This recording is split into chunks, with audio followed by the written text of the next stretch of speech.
Hai, selamat siang. Nama saya Melva Demaris. Di sini saya akan memaparkan tentang lipid dan metabolisme lipid di dalam mata.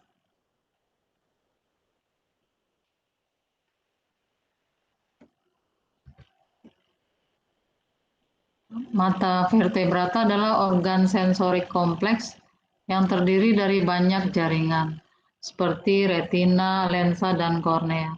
Bagian-bagian mata ini mempunyai fungsi, komposisi biokimia, dan struktur yang unik.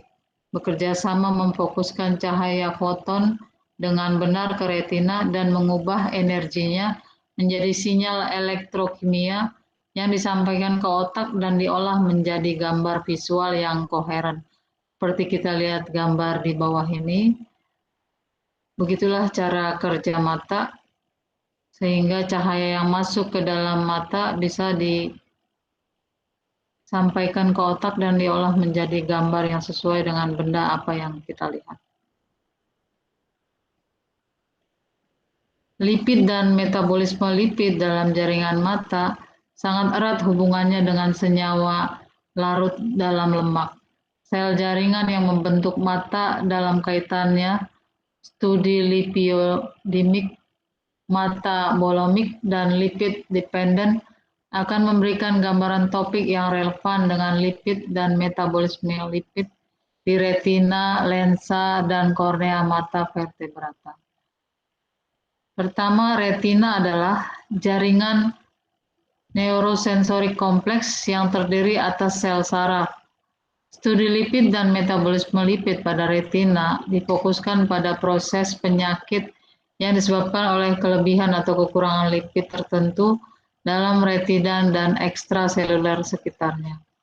Kelebihan atau kekurangan lipid tertentu ini sering mengakibatkan disfungsi retina, kematian sel, bahkan degenerasi retina progresif.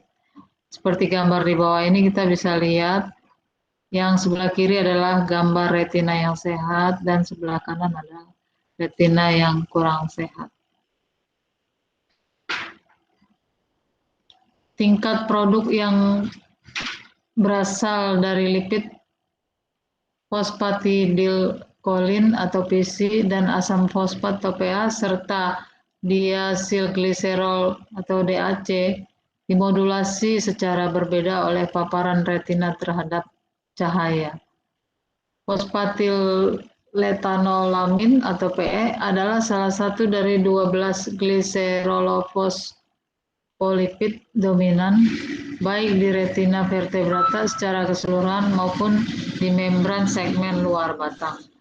Ketika bergabung dengan dua molekul all-trans retinaldehid yang dihasilkan oleh fotoisomerisasi kromofor retinaldehid 2 CIS dari pigmen visual, rhodopsin dan pelepasan hidrolitik berikutnya dari protein fluoresan bisterinoid PE aduksi seperti bentuk AZE.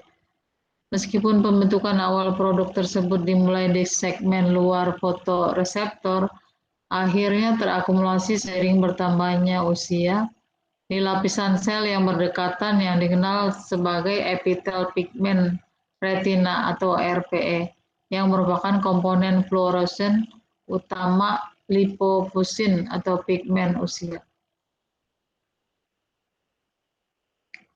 Janet Sparrow dan rekan meninjau pengetahuan terkini mengenai pembentukan sifat fisik dan kemungkinan fungsi fisiologi bis retinoid di retina, termasuk implikasinya dalam kematian sel RPE dan penyakit degeneratif retina seperti degenerasi makula terkait usia atau ARMD.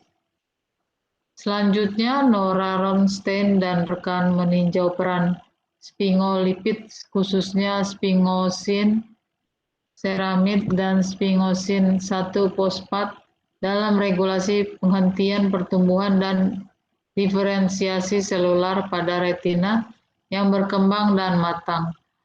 Lalu Dr. Christine Curcio dan rekan membahas dinamika lipoprotein aplopiloprotein B di retina, khususnya peranannya dalam penuaan normal retina serta dalam pembentukan deposit lipid ekstraseluler yang disebut drusen dan deposit linear basal yang merupakan tanda molekular yang terkait dengan ARMD. Para penulis meninjau bukti bahwa deposit muncul tidak sepenuhnya akibat dari pembentukan ekspor lipoprotein. Dr. Lionel Bretilon menggambarkan tentang bagaimana kolesterol muncul di retina pada awalnya, bagaimana diangkut masuk dan keluar retina. Kekurangan kolesterol pada retina mengakibatkan sindrom Smith-Leo optis dan cacat anabolik. Lensa okuler adalah jaringan unik tubuh, tidak memiliki persyarat sel penyusun serat sel, tidak memiliki organel, terdiri dari membran plasma yang dibungkus oleh sitoplasma. Seperti contoh di bawah ini adalah gambar lensa mata kita. Oleh karena itu, lensa menghadapi tantangan dalam suplai nutrisi, pertukaran limbah, dan penggantian konstituen yang rusak. Lalu kornea. Kornea adalah jaringan mata paling luar dan berfungsi sebagai penghalang atau pelindung jaringan internal mata seperti retinal.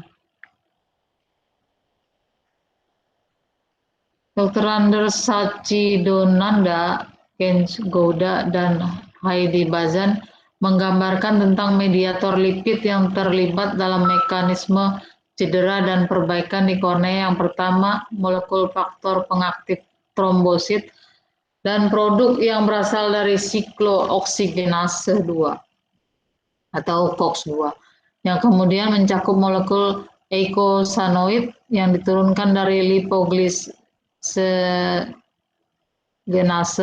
12 dan 15 HT, lipoksin A4 atau LAX4, dan metabolit DHA NPD.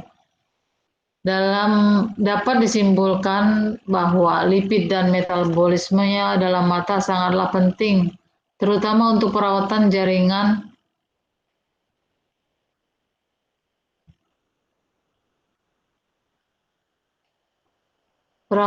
jaringan-jaringan seluler dan dalam mata, perbaikan sel-sel yang rusak di kornea dan kelengkungannya, serta menjaga kebersihan optik. Demikian penjelasan dari saya. Terima kasih.